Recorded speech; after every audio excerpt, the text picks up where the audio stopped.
ओम नमः शिवाय। ओम नमः शिवाय। ओम नमः शिवाय। ओम नमः शिवाय। ओम नमः शिवाय। ओम नमः शिवाय। ओम नमः शिवाय।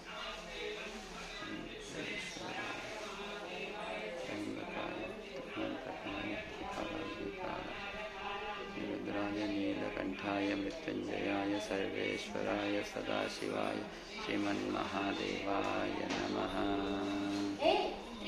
ओम नमस्ते अस्तु भगवन् विश्वेश्वराय देवाय त्रयंबकाय त्रिप्रांतकाय त्रिकालाग्निकालाय कालाग्निरुद्राय नीलकंठाय मृत्युंजयाय ईश्वराय सदाशिवाय श्रीमन्महादेवाय नमः।